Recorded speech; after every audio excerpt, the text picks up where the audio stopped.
구체적 요소는 진짜 이거 빼놓고는 시체잖아요. 한미동맹 강화, 공동성명 채택. 동맹을 강화하고 공동성명을 채택하겠다라는 그런 내용이죠. 이 부분은 굉장히 유리하게 작용했어요. 주말 동안에 호재로 작용할 수 있는 여건들은 다 뿌려줬다고요. 월요일날 시장은 좀 더 올라오지 않겠느냐라고 기대를 하고 있었던 그런 상황이었었는데 전체적으로는 플러스도 났으니까 코스피 지수가 확 올라왔다가 다시 밀리는 그런 여건이 만들어졌죠. 그래서 한미 동맹 강화라는 부분은 굉장히 큰 요소로서 작용을 하고 있고요. 저는 이 생각을 좀 많이 해봅니다.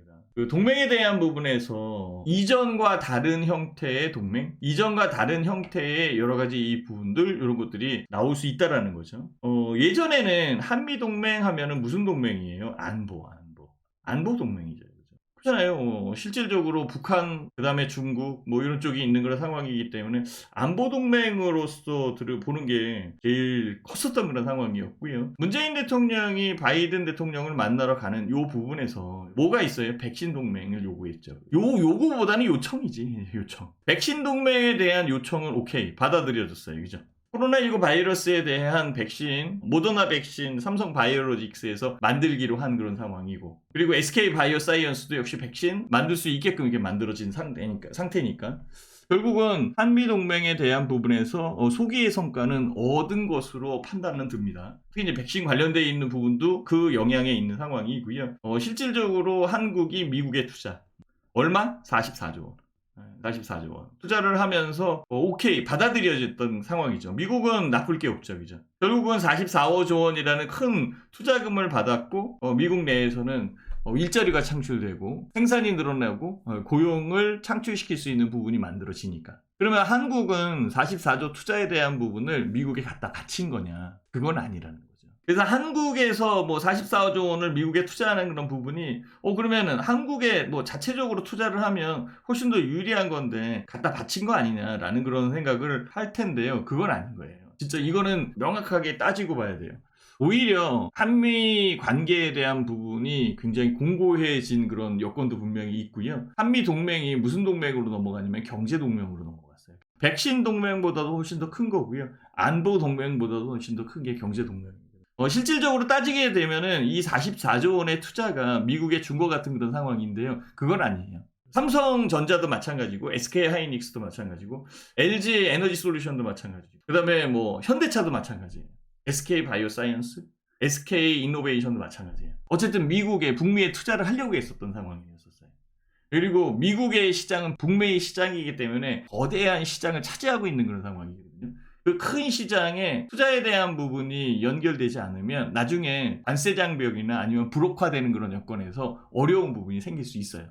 트럼프 때에 보호무역주의 해갖고 보호무역주의해서 바로 알게 된 부분이 이거잖아요. 그죠? 물론 이제 바이든 대통령은 그쪽까지 넘어가진 않는 상황이고 다자간 협의에 의해서 만들어가는 걸 좋아하는 그런 여건이기 때문에 뭐 그쪽으로 가진 않겠지만은 어쨌든 투자에 대한 부분을 미리 해놓고 봐야겠죠. 그죠? 근데 이 투자에 대한 부분을 하려고 그러는데 미국도 바라는 그런 여건이 있잖아요. 바라는 여건에서 투자에 대한 인센티브를 줬어요. 한국은 굉장히 유리한 부분이에요. 어차피 투자를 하려고 했었던데 인센티브까지 미국에서 준 거지. 거기에 백신 동맹이 들어가 버렸죠. 백신 동맹에서 경제 동맹으로 들어갔으니까 아주 큰 효과를 만들어낸 거는 맞습니다. 그래서 대부분 투자자들, 애널리스트들도 같은 시각으로 본 게 뭐냐면 월요일날 시장은 그렇게 나쁘지 않을 거다. 반전할 수 있는 그런 부분도 있다. 다만 최근에 이제 수급에 의해서 움직이는 그런 상황이니까 수급력에 의해서 눌리는 부분은 어쩔 수 없어요. 그죠? 수급 자체의 외국인 수급, 한국 시장이 또 메이저 수급의 등살에 왔다 갔다 하는 부분이 훨씬 더 크잖아요. 그죠? 그래서 그런 것들이 있는 그런 상황이죠. 어쨌든 이게 중요한 그런 상황이라 그래요. 그래서 경제동맹으로 갔었다는 것, 그리고 일각에서 얘기하는 이 44조 원에 대한 돈이 그냥 퍼준 거 아닙니다.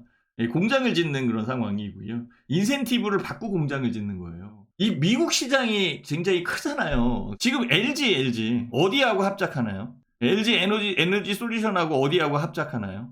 GM하고 합작하죠. 맞나요?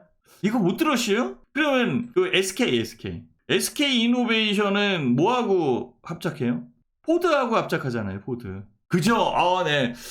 왕사님 포드 이렇게 직접 써주셔서 고맙습니다. 공아님도 또 포드 이렇게 써줬고요. 네, 고맙습니다. 그죠? 자, LG그룹이, LG화학이 GM하고 협업을 하고요. SK이노베이션이 포드하고 협업을 해요. 미국 자동차 시장의 1, 2위가 누구예요? 지금 전기차에 대한 부분이잖아요. 백신 동맹은 조금 있다가 얘기를 하고. 봐봐보세요. 미국의 자동차 글로벌 1위가 어디예요? 제너럴 모터스잖아요. 제너럴 모터스. 완성차. 자, 완성차에 대한 부분에서 전기차에 대한 여건 만들어내는 이 전기차 시장이 지금 작죠, 그죠? 전기차 시장이 커지는 거잖아요. 자, 그럼 내가 그러니까 질문을 한번 드릴게요. 전기차 시장이 커요? 아니면은 완성차에 대한 부분이 커요? 생각을 해보세요. 어느 쪽이 커요? 시장 캐포가. 전기차가 커지는 거지, 그죠? 커지고 있는 거지, 완성차가 크잖아요, 그죠? 자, 이제는 그 GM하고 테슬라가 생산하는 자동차 어느 게 많을 것 같아요? 당연히 GM 자동차가 많겠죠. 그죠? 그러면 테슬라는 왜 지금 테슬라를 이렇게 눈여겨보는 거예요? 테슬라가 전기차에 대한 부분을 빠르게 만들어내고 있고, 다른 쪽은 뒤따라가기 때문에 그런 거죠. 그러니까 신뢰도와 선도 업종, 그러니까 하나의 업종에서 선도하는 쪽에 집중되어 있는 그런 여건이기 때문에 테슬라가 강하게 보이는 겁니다. 그렇지만은 GM도 전기차를 만들고 포드도 전기차를 만들고, 전기차를 만들기 시작하면은 어디가 잘 만들지 몰라요. 전통적으로 만들어내는 회사가 훨씬 더 강하지. 유통망도 다 깔려있는 그런 상황이고. 결국은 대비가 될 가능성이 있거든요. 테슬라가 강점을 보이는 것은 전기차에 대한 부분에 선점을 했고, 그 다음에 자율주행이라는 플랫폼을 갖고 있는 그런 상황이잖아요. 사실은 나중에 만들기 시작을 하면 GM이 더 많이 만들 수 있어요. 포드가 더 많은 전기차를 만들 수 있다. 그래서 LG화학, LG에너지솔루션이 GM과 SK이노베이션이 포드와 협업을 하는 겁니다. 이거 굉장히 큰 겁니다. GM과 포드에 배터리만 공급하나요? 이렇게 아니죠. 여러 가지 일을 하겠죠. 그죠? 어쨌든 LG에너지솔루션과 SK이노베이션이나 뭐 이쪽은 2차 전지에 관련되어 있는 부분이니까 배터리 공급을 하겠지요. 그죠?